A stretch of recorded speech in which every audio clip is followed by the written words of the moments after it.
Well, good afternoon and happy snowy 2025. I also want to give a quick shout out to our snow removal and our public safety teams who have been truly working through the night to keep us safe and well, and to the many, many caregivers out there who've had a very long holiday break. Our thoughts are with you, and we're going to get back to school here soon.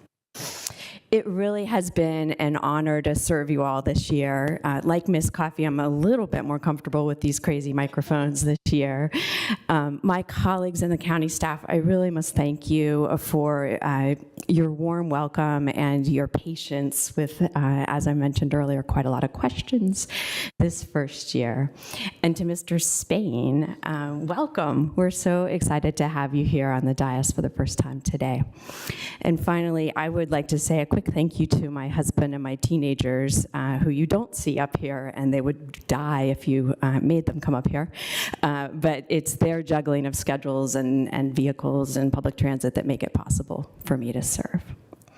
So before we turn to 2025 fully, I wanted to do a quick look back at 2024. My priorities coming in included three things. One was connecting our people, investing in housing and planning, and effectively stewarding our resources. So how's it going?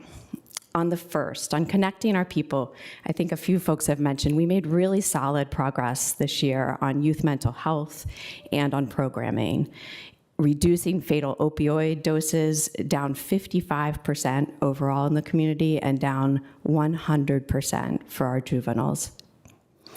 We also expanded nature center access and community arts and teen programming that really just make our lives richer.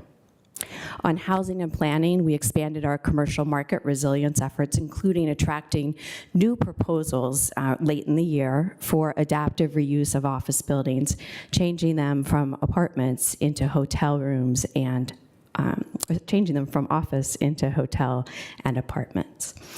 We spent a lot of time clarifying the initial expanded housing options or EHO permit processes and sharing results of the first year of that program before the courts put it on hold. And we continued our housing grant eviction prevention and committed affordable housing investments, including 160 new CAFs that we approved, and dedicated funding for 432 new CAFs at Crystal House and renovating 93 homes at Barcroft. Finally, on stewarding our resources effectively, we made some good, solid initial progress on more fiscal constraint and improved constituent services. Recognizing we have a lot of fiscal pressures ahead, we managed to bolster our cash reserves, protect our AAA bond rating, and rolled most of the modest fiscal year 24 closeout funds into the fiscal year 26 budget planning. With a renewed focus on constituent services and transparency, we hired our new board clerk, Mason Kushner, our county auditor, Wayne Scott, and upgraded public document access, and also retooled our constituent services so that we are already seeing an improved response time of about a third from the beginning of the year to the end of the year for your inquiries. So lots more to do, but really a good start for this year. So what's ahead for 2025? In 2025, my goals are similar. I'd like to focus on strengthening our county and community resilience. So first, on the human side of human resilience, the well-being of all 240,000 or 240,900, I think, in our updated Arlingtonians is priority number one. For our youth, that means a balanced schools budget, mental health and after-school programs, and developing a youth strategic plan for the whole county. And for our most vulnerable neighbors, that means working with community and regional partners to meet very quickly evolving needs, especially for those potentially impacted by new federal policies on employment, immigration, or social services. Second, on housing and climate resilience, we all need a stable place to call home, safe from climate impacts. And Arlington has been a leader here, but there is much, much more work to do, as several of my colleagues mentioned. First, on preventing housing displacement. While rare amongst our DMV peer jurisdictions, we are in fact on our way to exceed our overall regional housing supply goals by 2030.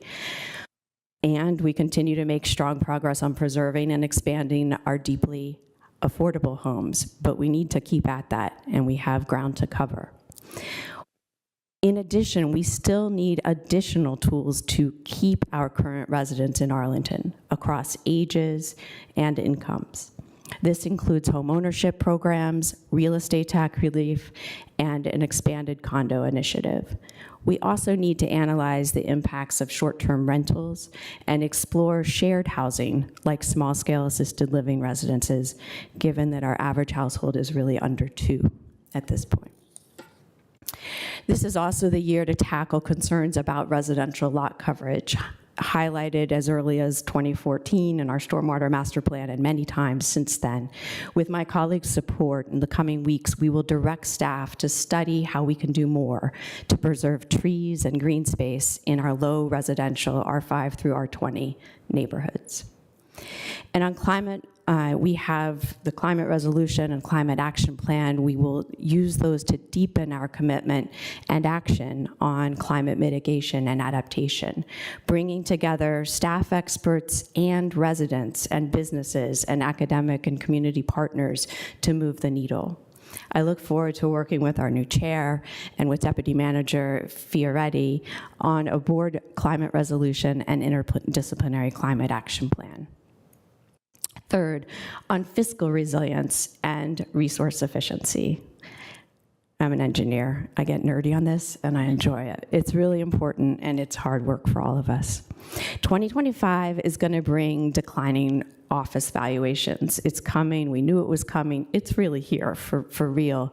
We're also seeing growing food and housing insecurity and anticipating the possibility of job insecurity at the federal level. To meet these challenges, we will need to focus on fiscal trade-offs, strengthening our organization, as Ms. Coffey mentioned, and improving our customer service and interaction with all of you.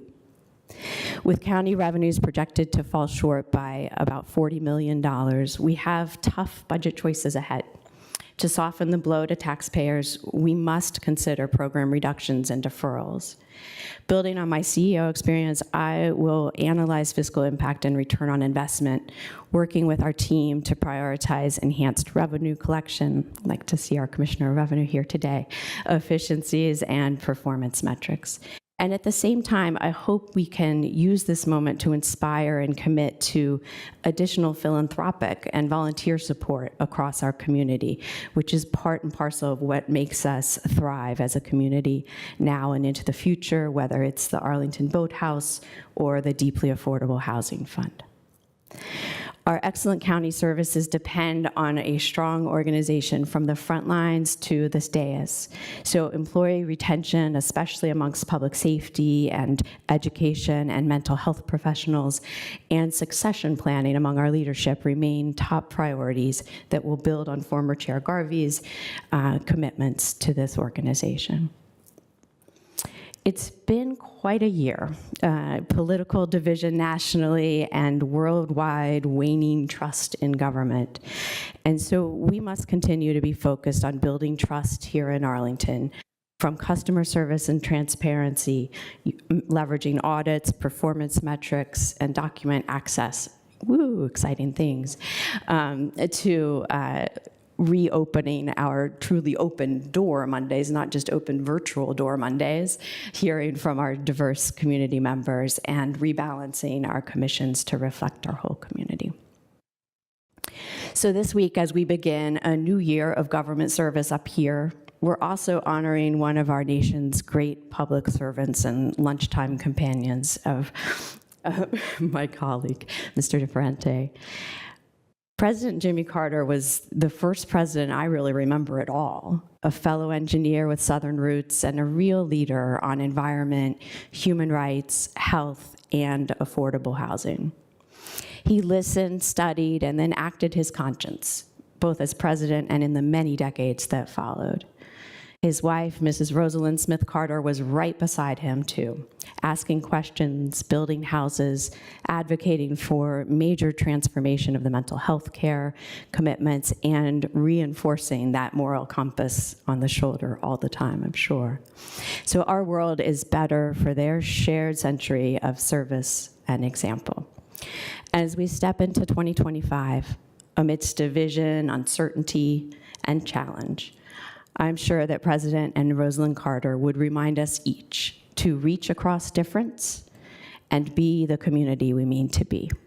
I look forward to doing just that, working with each of you to build a resilient, connected, and thriving Arlington in 2025.